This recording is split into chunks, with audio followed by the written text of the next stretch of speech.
Hey guys, welcome back to the channel. My name is Leigh Fuge, and in this video today we're going to talk about Superstrats. More importantly, we're going to look at a few Superstrats from my collection and see what makes them special and what it is you get for your money. So if you're looking to buy your first Superstrat style guitar, hopefully in this video we'll answer a few of those burning questions and help you pick the right Superstrat to suit whatever your budget may be. So before we dig into what the guitars we're going to be talking about are in this video, it's important to understand what a Superstrat is. So the chances are, if you're a guitar player, you're aware of what a Stratocaster is. It's that classic Fender design with 3 single coil pickups. Now this was the perfect guitar in the 60s, 70s, actually going back to the 50s. But when players started to demand more heavy rock sounds, so I'm talking now mid to late 70s going into the era of heavy metal, which is the 1980s, those single coil pickups just didn't cut it. Now, of course, we had many Gibson guitars available, but a lot of players did definitely lean towards the feel and playing style of a Strat style guitar. Now, the Strat style guitar was not really invented to play that kind of music. So around this time, many players started to experiment and modify their instruments to make them more useful for what they needed. So the accepted convention of what a Superstrat is a guitar that loosely resembles a Fender Stratocaster. So sort of referring to this body shape, which is a double cutaway shape with the top horn being longer than the bottom horn. Now this is a good example of one that is literally the same shape as a real Strat. Get onto that in a moment. But Superstrats can vary slightly as long as they sort of conform to this usual shape expectation. A Superstrat will typically have a different pickup configuration to a standard Strat as well. So instead of having 3 single coils, we may have 2 humbuckers, we may have a single coil and a humbucker, or we may have, like this guitar, 2 single coils and a humbucker. The important thing is the humbucker in the bridge position. You'll often find on Superstrats that they have different sort of fretboard radiuses to make them faster playing guitars. And another one of the big characteristics is this right here, the locking tremolo. Now obviously on a regular Strat, you don't have this locking tremolo, so when you're doing dive bombs and other whammy bar activities, they can slip out of tune. The Floyd Rose system was designed to prevent that from happening. So one of the first guys to really start modifying his guitar was Eddie Van Halen, when he took his old Strat style guitar, which he sort of put together himself, put a locking trem on there and a single humbucker, and away you go. That was the first sort of famous Superstrat. That was his Frankenstrat. So that sort of set the template for what was to come over the next decade, which was the 1980s. So at the start of the 80s, you had Grover Jackson, who famously is the guy that started Jackson Guitars. He was a guitar builder working out of LA, and he was one of the first people to sort of really look into mass producing that Superstrat idea with the Jackson range. You also had other brands who were closely affiliated with Jackson, like Charvel, and there are also other companies like Kramer. You had Hamer doing them as well, very similar names there. Yamaha were dabbling in them, and even Ibanez entered the market as well. The Superstrat was really invented to help these players get that sound without having to modify their favorite Fender Strats. So if you were a Fender Strat player, like for instance Dave Murray of Iron Maiden, he had an old Fender Strat which allegedly was owned by Paul Kossoff from Free. But Dave didn't know this at the time, so he went and routed the body out for humbuckers, fitted some humbuckers to it, and took it on a heavy metal tour. Now obviously, with him owning it, that's the provenance that still allows that guitar to be worth a bit of money. But if that was anyone else doing it, then, to cut those holes in a vintage guitar owned by the guy from Free, you're going to do some serious damage to what that guitar is worth. So the Superstrat allowed you to get those big rock sounds without basically having to cut some more holes in your 60s or 70s Fender Strat. So in this video, we're basically going to be taking a look at a couple of different Superstrats that I own, and they're all sitting at different pricing tiers. So we're going to be talking about what you get for your money at each tier, and this will hopefully help you guys when it comes to looking for your own Superstrat. All the tones you're going to hear in this video are from the Hughes & Kettner Black Spirit 200. All of the guitars are plugged straight into the front of that, which is running out of the Redbox DI with a IR of a 4x12 vintage cab recorded straight into my DAW. So the first guitar we're going to look at is the one I'm holding in my hand. This is a Jackson guitar. This is the signature model of Adrian Smith from Iron Maiden. This is the Jackson Adrian Smith SDX. This is an Indonesian guitar that clocks in the UK at around about the £400 to the £450 price mark. So this is the cheapest guitar we're going to look at in this video. Now you can get this guitar for a little bit less if you shop around online, maybe on the second-hand market. You can pick it up for around about £300, but the retail price usually sits between £400 and about £450. So what do you get for that money? So this is a basswood body covered in this vintage gloss white color. It's got a maple neck, which according to the Jackson website has some graphite reinforcement as well. Now one of the cool things with this guitar is, even though this is in quite a low price point, it's very affordable. It's got some pretty high spec things going on, such as a compound radius fretboard. Most Superstrats have a typically flatter fretboard. This is what allows you to play faster. If you ever play a vintage Strat, you'll notice the fretboard is much more curved. So the compound radius on this starts at 12 inches at the nut and it flattens out to 16 at the high end. This has got 22 jumbo frets. It's got the humbucker and 2 singles, but on this particular guitar, these aren't branded pickups. So what you're seeing here are Jackson's own humbucker and single coil designs. These are sort of noiseless ones. They sort of cancel the noise out when you split to the sort of in-between positions like 2 and 4. And we've got this high output Jackson's own brand humbucker in the bridge. We've got a Floyd Rose special locking tremolo. This is typically one of the cheaper Floyd Rose systems, but it works great anyway. So this is a bolt-on guitar with obviously the maple neck, as you've seen. We've got the locking nut at the top and the Jackson logo.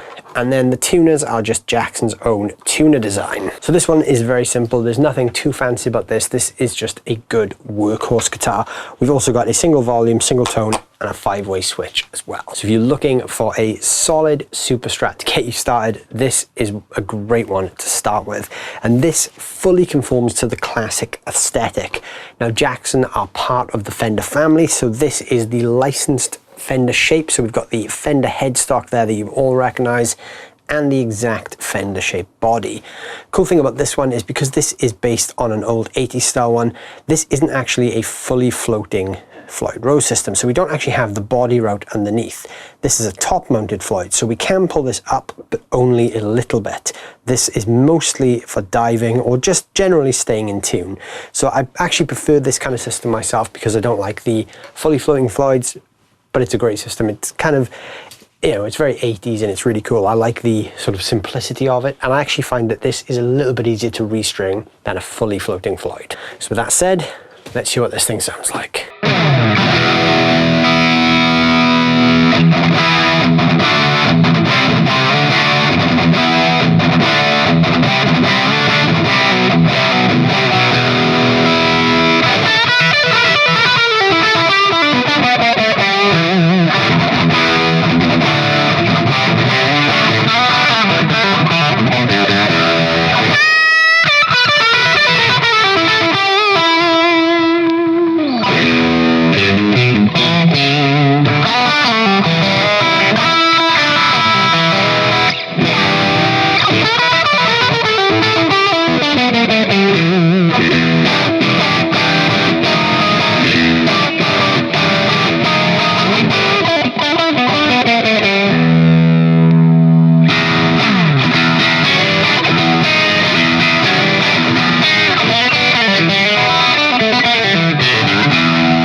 Next, we're going to go into what I would consider to be a mid-tier guitar. So this is the Washburn N2. So for anyone who's unfamiliar with the N2, this is the signature model for the guitarist Nuno Bettencourt from the band Extreme.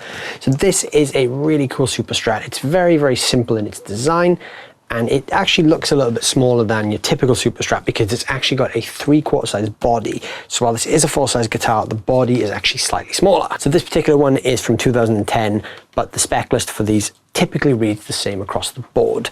So this is a basswood body or a basswood body with a maple neck and a rosewood fretboard. I believe some of the new ones have an ebony board, but I'm pretty certain this is rosewood. It's not quite dark enough to be ebony.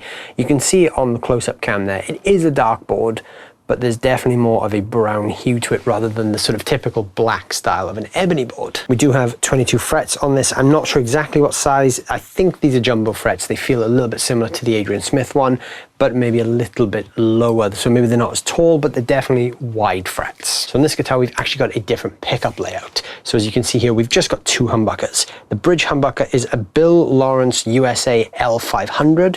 This is the same one that you get on the sort of $2,000 N4 custom shop models, the same one that Nuno uses on his actual guitar. And the neck pickup is just one of Washburn's own. We've got a very simple control layout as well. We've got a single volume knob. This has a push-pull built into it for coil taps and a 3-way switch just to switch between the pickups. This guitar comes in this natural matte finish, but it's available in a couple of other colors as well. This does have a Floyd Rose type system, but this is a Washburn licensed Floyd, so it's probably around the same quality as a Floyd Rose Special, but obviously it comes in chrome on this guitar. So at the top of the fretboard, we've got a reverse headstock here with these Grover tuners. So again, these tuners are pretty rock solid, so even if you didn't have the lock-in nut, those tuners would definitely hold tune very well. This one actually has a slight recess on the neck heel, which you can't really see that well on the camera, but it just slopes in just enough to get your hand that little bit extra access at the top. So this one is great if you're looking for a really serious guitar that just sort of takes you to that next level. It's very solid, very well put together. It also has a Buzz Phaeton tuning system, which I will just show you on the back of the headstock there. You've got the little logo there just to confirm that. Now, if you don't know what that is, it's worth checking out. It's basically a system which just allows the guitar to sound more in tune across the board. I'm not personally fully sure how it works. All I know is this guitar does sound great and it does sound very much in tune. So pricing wise, like I said, this one is a little bit more expensive. On the resale market, you can often find these for the sort of $600 to $750 price point. New, they're quite hard to come by. So in the UK, I only found one, which is currently up on pre-order with the retailer Gear for Music, which is currently retailing for $850. So they're getting closer to the 4-figure mark there. Obviously, you know, like I said, they are quite hard to find, so obviously check with your local retailer, but the best bet for finding one of these is going to be on the second-hand market. It looks like Washburn seem to be bringing the model back into the catalogue, but I think for the last few years, the N2 has been very hard to come by. So yeah, if you do want one, check out eBay and Reverb and try and find the best price, but you can kind of expect to pay upwards of £600 for one of these.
So this next one is a little bit of a curveball on the pricing spectrum.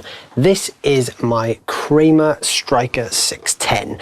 This is from 1985, I believe. It's nearly 40 years old. This is a vintage Kramer. Now, the reason this is a bit of a curveball is on the pricing spectrum, I actually paid less for this than I did for the Adrian Smith Jackson. But this guitar has the potential to be worth a little bit more. Now, this probably sits, if you were buying this new, probably somewhere between the first and second guitars we've looked at in this video. But it's very interesting to always talk about vintage Superstrats. So if, like me, you're a fan of 80s style sounds and you love that vintage Superstrat aesthetic, owning a vintage one is a great way to go. Now, the reason this is always hard to judge on a pricing point is you can either pick these things up super cheap as a bargain online like I did with this, or you can really pay through the nose for them because they're vintage instruments. So obviously, as you know, the price of buying an old guitar does fluctuate. So I got lucky with this, but there are other vintage instruments like other Kramers, or maybe something like a vintage Charvel or a Jackson from the 80s, which you can really expect to pay good money for. So buying a vintage one is a bit more of a hunt for the right one, but it's a great way to get into a real vintage feeling instrument. Now, this does have that vintage feel and vintage vibe because it is from the era that it's intended to be from. So I don't actually really know much about what this is made from. I believe this is probably going to be a basswood body. We've got a rosewood fretboard and a maple neck. The tuners are stamped made in Japan, but they're actually just unbranded ones, which are probably just whatever Kramer were using in their Japanese factory at the time. Now, interestingly, the era of this guitar would dictate that this body was actually made by ESP, which is pretty cool. Kramer was sort of subcontracting to the ESP factory at that point. We've got 3 pickups on this. So we've got a humbucker, which is actually slanted, and 2 singles. This is a very cool 80s trait with the Superstrat. So the slanted humbucker is actually to get a little bit more attack out of the higher strings and a bit more low end out of the lower strings. This is something that you probably see on a typical Fender Strat where you've got the bridge pickup angled.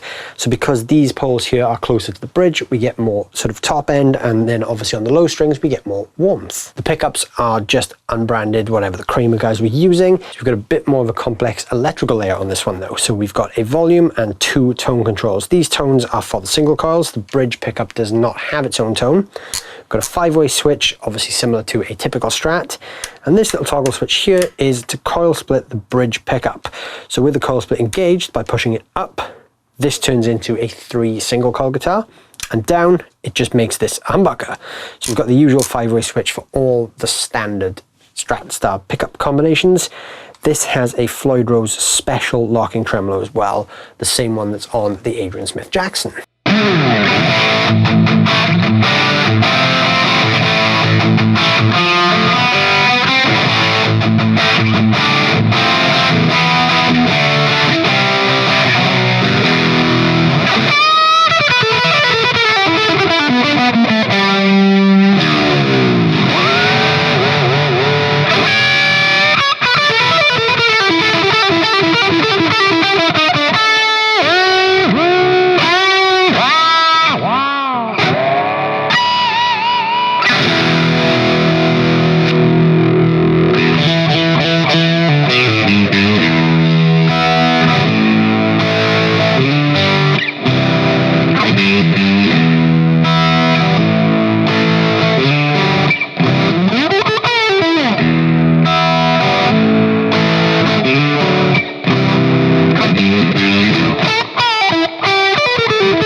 if you heard a little bit of crackling in that last video, that Kramer is, as I said, nearly 40 years old, so there's a little bit of electrical crackle from the pots on that one. Maybe there's something there I need to fix. Next up, we've got something a bit special. So now we're going into the high end of the price range of what I have in my collection. So here we have a Vola OZ ROA. So this is a really cool Superstrat, but this is slightly unconventional. So we don't actually have a locking tremolo on this. You'll actually see we've got a standard vintage style tremolo. This is a go-to trem, and honestly, this is rock solid. Even though this is not locking, it performs pretty much the same way that a Floyd would. So what is a Vola? So Vola are a Japanese company. They make very, very high-end Superstrat style guitars. This clocks in at around about the 14 to 1500 pound mark. So this is the most expensive Superstrat I have in my personal collection. This is a mahogany body, but it's super lightweight. Vola have got this somewhat unique shape. So we've got this sort of cutaway here, and we've also got these horns, which are kind of reminiscent of Ibanez, with a little bit of a more rounded horn on the bottom there. Got the usual sort of forearm cut, but the body is slightly offset. This metallic finish is a finish that sort of goes from purple to blue to green. It's very cool, and this grain is actually open, so you can actually feel the texture in this grain. The back of the body, we've got the usual sort of comfort cuts, and we've also got a cutaway here for when your hand is playing at this end, I should say. I'm looking at the wrong part there. So when your hand is playing at the top of the neck, you can really get up there to the higher frets. My favorite thing about this guitar is actually the neck. So this is actually a roasted maple neck. So as you can see in the close-up cam, it's a little bit darker than a typical maple neck because it's roasted. This is super smooth to play. It's actually pretty thick. Considering it's a Superstrat style guitar, you usually expect a thin neck. This has got quite a substantial neck on there.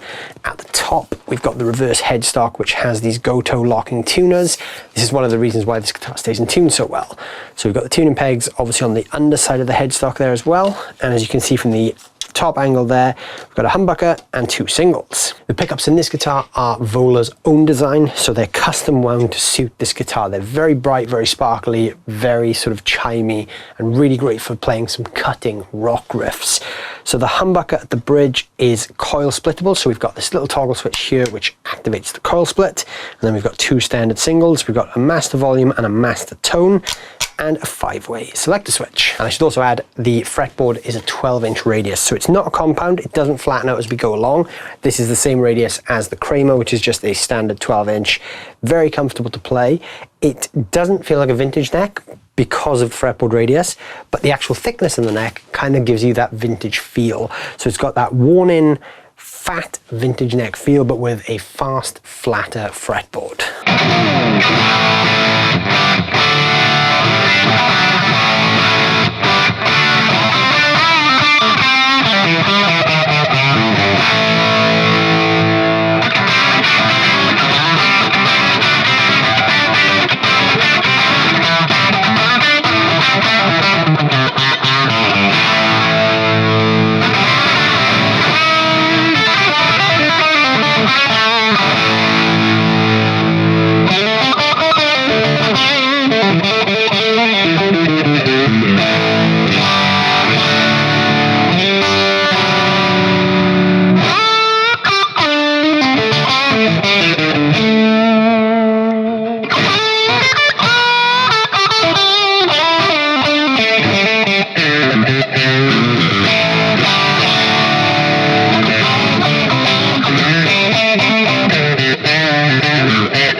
last guitar we're going to look at in this video, unfortunately, doesn't belong to me. This is the Schecter Sun Valley Super Shredder in the exotic wood range. So this is a new guitar for 2021 to the Schecter range. I've actually just got this here on loan because I've just done a product demo of this. So I thought, you know, it would be rude to talk about Superstrats and not bring this thing up while I have it here. This is a very high spec Superstrat. So as we've looked at each Superstrat, we've kind of had to think about who they might appeal to. So this one really appeals to the modern player. So while I said the Vola in the last shot that we did, you know, that sort of had that vintage feel with the fast fretboard, that really does appeal to guys like me who love that vintage feel in an instrument. This guitar, this is super modern. So this is very high spec, very high end. It's a Korean made guitar, but it's sort of, you know, it's kind of built to those USA standards. So we've got this black limber body here, which is sort of part of the Carina family. So limber is a wood that's sort of reminiscent of Brazilian rosewood, Brazilian mahogany, sorry, I should say, not rosewood. The black limber is part of the Brazilian mahogany style family. It also comes as white limber, which you may know as Carina. So this is the black limber on the back that you see here, and the sides, the whole body is, but the top is actually another exotic wood called Zacote or Zacote. This is just one of the cool things about this range is Schecter have designed the Sun Valley Super Shredder to be stepped up from the existing model with these fancy woods. We've got a Wenge neck on this thing and an ebony board. So it's lovely to have that sort of matte finished dark neck.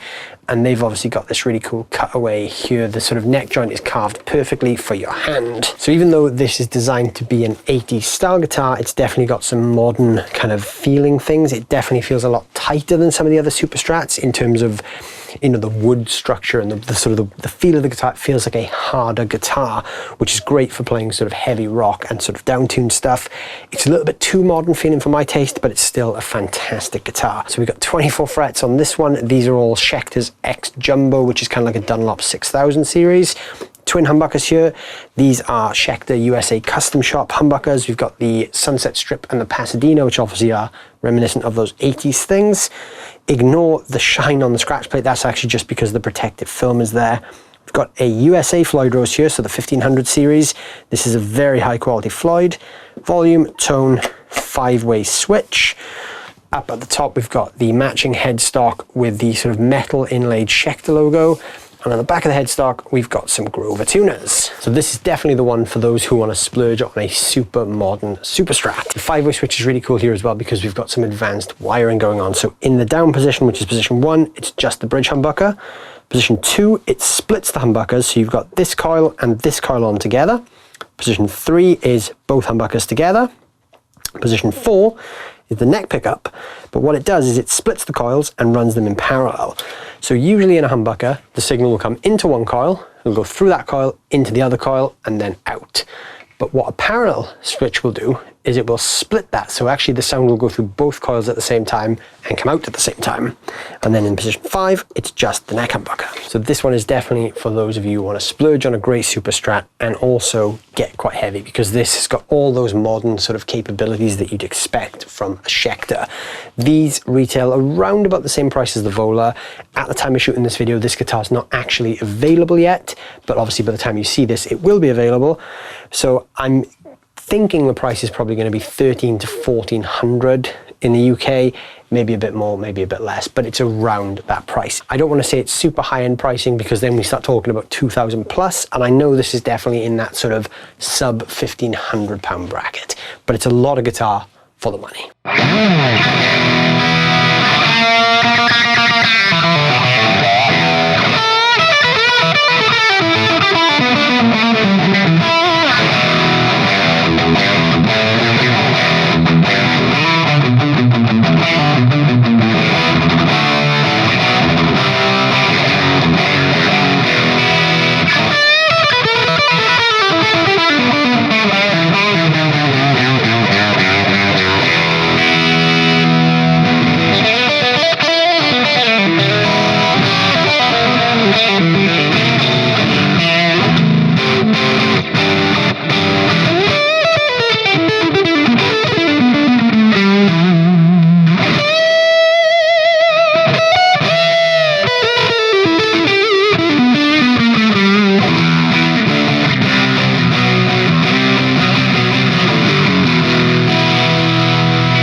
So there you go, guys. There are 5 Superstrat style guitars in different price points that kind of give you a bit of a heads up as to what to expect for your money. So obviously if you're spending sub 500 on a Superstrat, you're going to get a good guitar, but you're maybe not going to get, you know, named pickups or named hardware. But if you're going into the realms like this and you're spending, you know, 13, 14, 1500 pound, you're going to get custom shop humbuckers, high grade hardware, and all sorts of different exotic woods. So obviously the point of this video was to show you what a Superstrat is and really help you guys sort of determine where you're going to start on your Superstrat journey. There are a ton of great brands to check out, most of which I didn't even get to do in this video because I don't own their instruments. So all of the Superstrats I did play, I personally own, except for this one, which, like I said, I have here on loan for Schecter. By the time you guys even see this video, this guitar will be back with Schecter. It'll be long gone. So I'm only going to have this here for another couple of days, but I thought, you know, I'm doing a video on Superstrats. This has to make an appearance as well. So whether you're looking for something super 80s vibe, you could go from like a vintage Kramer or something really cool and affordable like the Jackson Adrian Smith. And if you want to really spend some money on a great Superstrat, you could look at something like this. You could look at the Vola. Obviously you've got Jackson to choose from. You've got Charvel, you've got Ibanez. There are a ton of great, awesome Superstrat brands out there. And, you know, one of them is going to have the right one for you. It's just depending on where your budget sits and what your expectations of a Superstrat are. As you will have seen, I personally prefer the more vintagey style stuff. I like the slightly lower output humbuckers because I don't really play anything too modern. But if you're looking to play modern music, I mean, even Schecter do this guitar in a lower price point for around about the £700-800 mark, and it comes with EMGs. So straight away there, you've got some passive EMG pickups in a sort of £700-800 price point. These are passive, but these are USA custom shop, and like I said, this one's going to sit in the slightly higher tier. When you start to go beyond the £1,000, you start to get all these fancy sort of adornments like exotic woods, fancy Wenge necks, or like on the Vola you've got the roasted maple. That's sort of one of the other things you pay for, but also you pay for the extra sort of quality you get on a great instrument. That's not to say that the Jackson coming in at £400 or £450 isn't a great instrument as well, because it really does hold its own against these. Thank you guys so much for watching. I hope you've enjoyed this video, and I hope this has maybe answered some of your Superstrat questions. Let me know down below in the comments if you have any other Superstrat questions, or just in general, what are you thinking about Superstrats? What's your favorite brand? What's your sort of budget for buying one? Just, you know, let's talk Superstrats down below in the comments. And while you're down there, let me know what you thought about all of these guitars. I'd love to know which one your favorite was out of all 5 featured in the video. And also, don't forget to hit that like and subscribe button, and I'll see you guys very soon. Thanks for watching.